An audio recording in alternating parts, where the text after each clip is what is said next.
guys, and welcome back to Cooking with Sadaf. I'm Sadaf, and today we are going to make a delicious Irish soda bread, which is yeast free. It's super easy, it doesn't need any kneading, and it's so delicious. This is one of my favorite breads, and well, let's go and make it. First thing first, of course, we have to preheat our oven, which I'm going to preheat now to 180 centigrade or 356 Fahrenheit. So now that our oven is preheated, I'm going to prepare all of my ingredients here, which I have some buttermilk, 1 3/4 cups of buttermilk, and if you don't have buttermilk and you don't have yogurt either, well, I suggest you use just regular full fat milk, and to that add some apple cider vinegar, which for each cup of milk you need just 1 tablespoon of vinegar, and just let it sit for about 15 to 20 minutes or even 10 minutes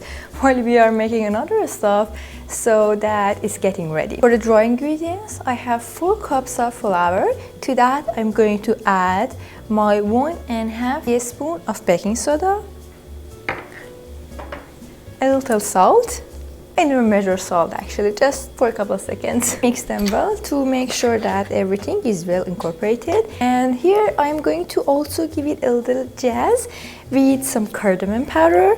Cardamom powder, a little goes a long way, and it's super aromatic and delicious in any baked goods. So if you are making this might not be the real authentic Irish soda bread. I know it has sultanas and dried fruit in it sometimes, but this is my version of it. So I'm just adding around half a teaspoon or 1/3 of a teaspoon of cardamom powder because it's really powerful. We are just going to use a little bit and mix it very well. And we need 60 grams of butter. Then grab your butter, which has to be cold. Do not use room temperature butter for this recipe. Make sure that your butter is pretty much cold. Put some dollops of the butter into your batter. You can make this bread in a food processor, but I just enjoy making it here with my hands. After you have added your butter to your flour here, at this step you have 2 options. You can use a food processor or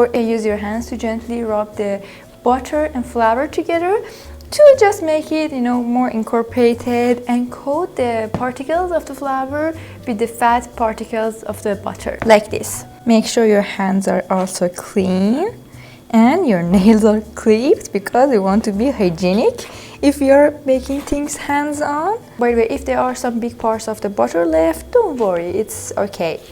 And it will melt together eventually. And if you like making breads that are easy and delicious, well, I have a bread playlist which I really think you should watch. I have an authentic Turkish simit bread, which is kind of a New York bagel, but thinner, covered in sesame seeds and more delicious. And also I have a really easy flatbread recipe which has only 2 ingredients and it's super delicious. If you want to check it here on the cards, and I will link it in the description and also at the end of the video too. Alright, when your flour is all nice and covered and it feels like wet sand, that playing sand that kids have, well, it should be kind of like this. It has a almost wet sand feeling to it, and you can see that there are no big lumps of the butter left. After that, grab your buttermilk and be careful. Grab an orange and zest the orange into your buttermilk, which is your wet ingredient. If you don't have a zester, again, don't worry, you can just use a really fine grater.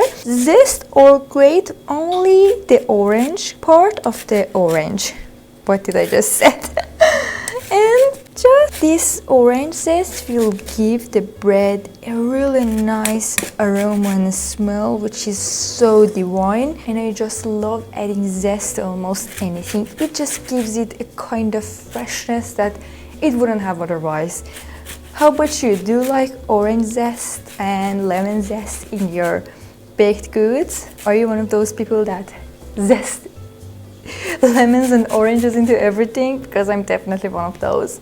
Well, let me know in the comments down below if you like it or not. And also all of the flavor and the aroma of the orange is actually in the zest, and the orange has an oil on its zest which has all of the aroma and the deliciousness that comes from the orange smell, but the juice itself, it actually doesn't have much of smell or aroma. And if you want to add orange flavor to almost anything, just add the zest and don't expect anything from the juice. And as always, don't forget to grab all the zest which is behind your grater. And I know some people that they just forget about it, which is so annoying. And I'm going to zest a lemon too, because, well, lemon and oranges, huh? They are always perfect together. I have some walnuts here, and before adding to my batter, I'm actually going to grab just around a tablespoon of flour and add it to the walnuts to make sure they are well coated so that they won't just sink into the bread dough. Set them aside. And for the last ingredient, I have half a cup of sugar, which I'm going to add it to my flour mixture and just give it a nice stir. The smell is already amazing, by the way. Then add your wet ingredients, which is the buttermilk with the zest and 1 egg. After you have added all of the ingredients together, just give them a quick mix using a spoon. You can use a stand mixer too, but it's really not necessary, and I kind of always make everything with a spoon. And since I don't have a stand mixer, that's also a good reason. This is a pretty wet dough, so don't worry and panic if you see that your dough is pretty wet and sticky. This is a really sticky dough, so that's all fine. Wow, the smell of lemon and oranges is unbelievable here. And then when you see that there are no streaks of flour, just add your walnuts, which I have chopped before. If you don't have walnuts, you can use pecans or dried fruit, just anything, cranberries even. Play with the recipe, don't be so strict, and use anything that you have in hand. I'm not a very strict person when it comes to additives to the recipe. To the measurements, yes, I am really serious that the measurements all should be very precise. But to these additives, feel free, customize it as much as you want. And you see the dough has texture like this. And when you grab it, it should be like this. So that's fine, and that's exactly the consistency that we are looking for. Grab your baking sheet and oil it pretty much. And then just dollop your dough in the center. I have to say it's a pretty shapeless bread, so just make it into a dome and it will be fine. You can use the back of your spoon to give it some shape, and it will be a nice big loaf of bread at the end. And for the last step, grab a really sharp knife or a razor if you have, or a blade, and add some oil to it because it's a very sticky dough and we don't want it to stick, obviously. And just make a big cross in the middle so that the center will bake evenly too. And this is really important. You want to make sure that you are making this cross in the middle. And for the fun part, I'm actually going to sprinkle some sesame seeds because we are so extra. Why not sprinkle some poppy seeds on top too? Alright, our big loaf of bread is ready. I'm going to put it in the oven and bake it for around 30 minutes, and I will see you again when it's baked.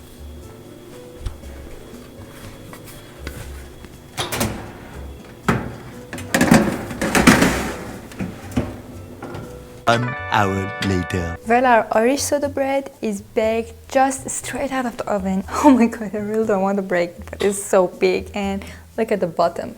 Nice, golden, crisp. The top is also nice and crunchy. And this was really easy. I mean, who doesn't want a bread that is ready in less than half an hour? It doesn't need any proofing, it doesn't need any kneading, no resting. It's just amazing. But before anything, just let me tell you that this has a more cakey texture to it because, as you know, it doesn't have any yeast. It doesn't have that stretchy kind of texture that other breads have, so bear that in mind. And I just love this bread for breakfast. Slice it thinly and dip it in anything, in cream, in jam, just perfect. I really hope you enjoyed this recipe. If you did, please don't forget to smash that like button and also hit the subscribe button to see more delicious videos, and get a family bigger and let this video to spread to more people. And before you go, don't forget to check out my simit bread recipe, which is super delicious. And also I have prepared for you a really easy 2 ingredients flatbread recipe. Again, super easy for whenever you just want fresh bread and we can have it in home. Well, I hope you like this video and I will see you in the next video. Bye!